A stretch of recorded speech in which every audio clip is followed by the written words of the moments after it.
मे आई कम इन sir? हाँ आओ जाओ सर नमस्ते सर। नमस्ते सर। प्लीज रवि करें। Thank you sir. Ravi Kumar, पिता श्री वीरेंद्र कुमार, ग्रेजुएशन में आपका सब्जेक्ट है ज्योग्राफी। Yes sir. और ऑप्शनल भी ज्योग्राफी है। Yes sir. आपकी हॉबी है खो खो खेलना। हाँ सर। खो खो खेलने की आदत आपको कहाँ से लगी और कैसे लगी? सर बचपन में मैं अपने प्राथमिक स्कूल में पढ़ा करता था, तो वहाँ एक टीचर थे, वही सर खो खो खेल खिलाते थे। वहीं से खेलते खेलते सर मैं जिला स्तर तक पहुँचा। मैं जिला लेवल का खो खो का प्लेयर रहा हूँ और सर उसको खेलना अच्छा लगता है। खो खो खेलने में तो कोई खर्च है नहीं। नहीं सर। फिर भी यह उतना लोकप्रिय क्यों नहीं हो पा रहा है? क्या बाधा आ रही है इसकी लोकप्रियता में? सर इसका कोई नेशनल और इंटरनेशनल टूर्नामेंट नहीं होता है सर। इसके प्रति बच्चे आकर्षित नहीं हो पाते हैं क्योंकि इसमें कैरियर का प्रोस्पेक्ट नहीं है। तो इसका भी नेशनल बॉडीज बन सकता है? हाँ सर। लेकिन अभी तक बनाया नहीं गया। नहीं बनाया गया सर। जो लोग खो खो खेलते हैं उनको बनाना चाहिए सर। अभी एशियाड गेम्स भी हो रहे हैं। हाँ सर। कहाँ पे? वांगहू चाइना में सर। क्या आज लेटेस्ट कंट्रोवर्सी हो गई है उसमें? हाँ सर। कुछ ज्ञात है आपको क्या हो गया? हाँ सर। यहाँ का बास्केटबॉल सर, यहाँ अरुणाचल प्रदेश के कुछ खिलाड़ी थे सर, उनको वीज़ा देने से चाइना इनकार कर दिया,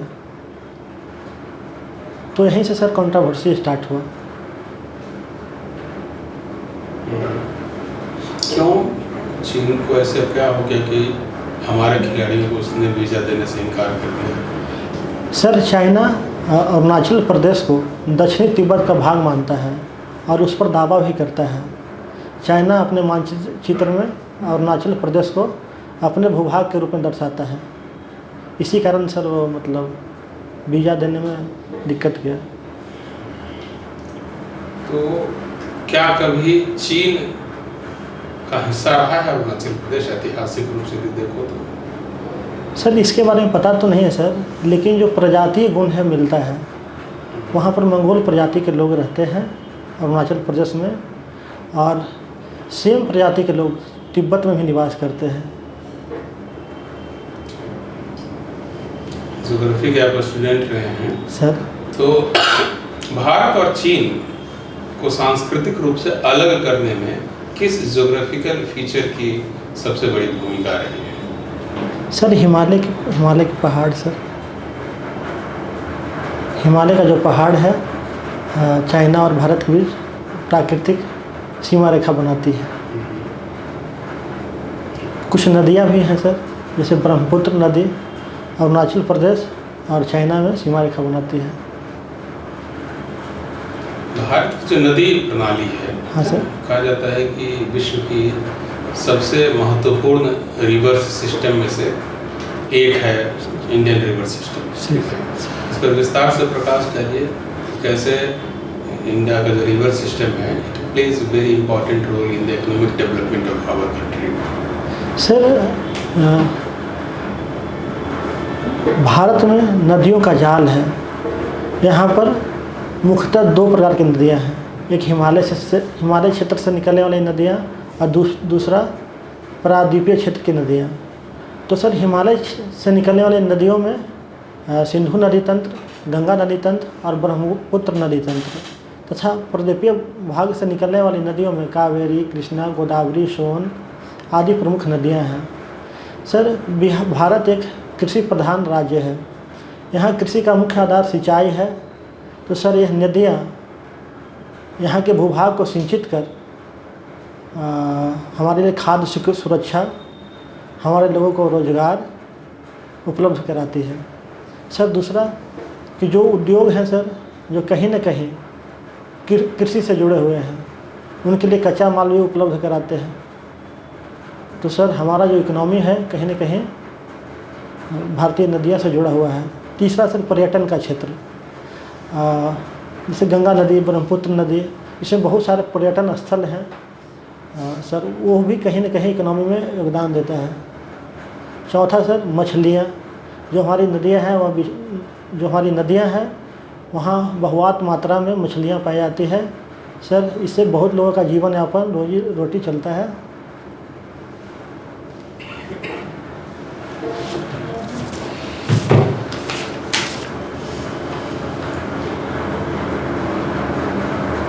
रवि जी, आपने ग्रेजुएशन कब किया? सर मैंने ग्रेजुएशन 2013 में किया सर। 13 के बाद अब तक आप क्या कर रहे हैं?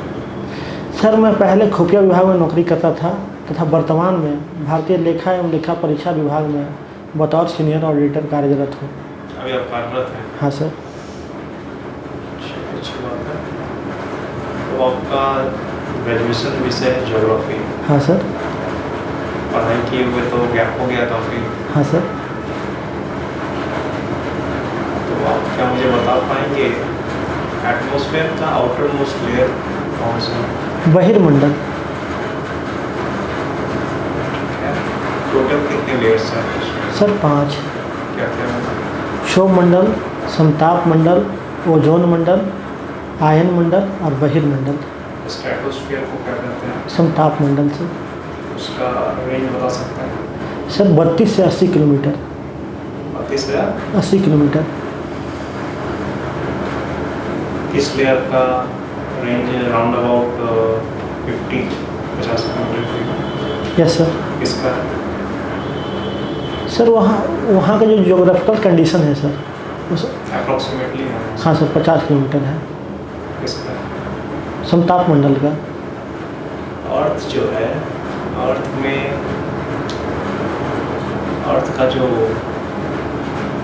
कोर होता है उसका टेम्परेचर इनर मोस्ट लेयर को क्या कहते हैं? सर कोर का टेम्परेचर सर 6000 डिग्री सेल्सियस से ऊपर होता है सर।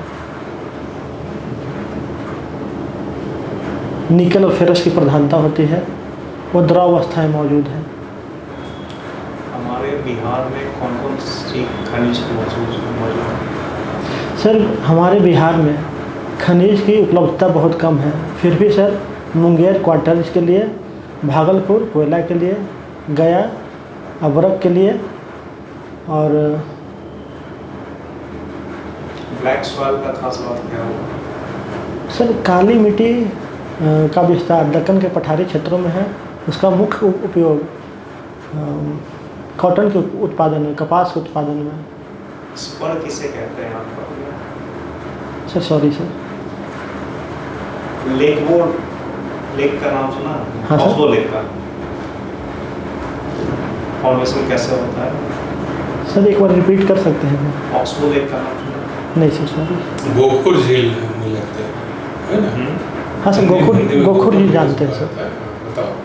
सर गोखुर झील ऐसा झील है कि कोई नदी बह रहा है, कोई नदी अपना नेचुरल गति से चल रही है और उसका मार्ग अवरुद्ध हो जाता है, तो वहाँ पर गोखुर झील का निर्माण होता है। ऐसा सर ज़्यादातर समुद्र तटीय प्रदेश में होता है। रिवर का कोर्स चेंज होने का मेन रीज़न क्या क्या है? रिवर अगर अपना कोई कोर्स चेंज करती है, हाँ ठीक है, तो वो कितने दिनों में करती है और प्रमुख कारण उसके क्या हो? सर सबसे प्रमुख कारक उसमें सेडिमेंट का बहाव है। अगर नदियाँ अपने साथ बहुत सारे मलबा लेकर जा रही है और उसका वेग अचानक कम हो जाएगा, तो ऐसे में सर अपने द्वारा बाहित मिट्टी का निक्षेप कर देता है और यही निक्षेप नदियों के मार्ग परिवर्तन का मुख्य कारक है। पिछले 50 सालों में हमारे जो पूरी पृथ्वी का टेम्परेचर उसमें क्या वेरिएशन आया है? 50 से 100 सालों में सर करीब 1.5 डिग्री सेल्सियस तापमान इंक्रीज किया है सर। प्रमुख कारण क्या है? सर उसका प्रमुख कारण है ग्रीन हाउस गैसेज, जो CO2, CH4, NO2 जो ये गैस है सर, इसमें उसका आपको अगर सुधारने का मौका मिले तो आप इसे कैसे मीन्स आपका क्या इसमें योगदान रहेगा? किस बिंदुओं पे काम करना चाहेंगे इसको सुधारने? सर जो पहले है जो क्लोरोफ्लोरोकार्बन जो AC से निकलता है, इसका मुख्य तत्व CH4 है। यह जब वायुमंडल में जाता है तो टेम्परेचर को ऑब्जर्व कर लेता है। यह टेम्परेचर ऑब्जर्व करने के कारण वायुमंडलीय तापमान बढ़ जाता है। दूसरा सर पेड़ पौधे लगाकर हम इसके प्रभाव को कम कर सकते हैं। तीसरा सर, वायु प्रदूषण को कम करके जैसे इलेक्ट्रिक वाहन चलाकर, सीएनजी आधारित वाहन चलाकर वायु प्रदूषण को कम किया जा सकता है। ठीक है।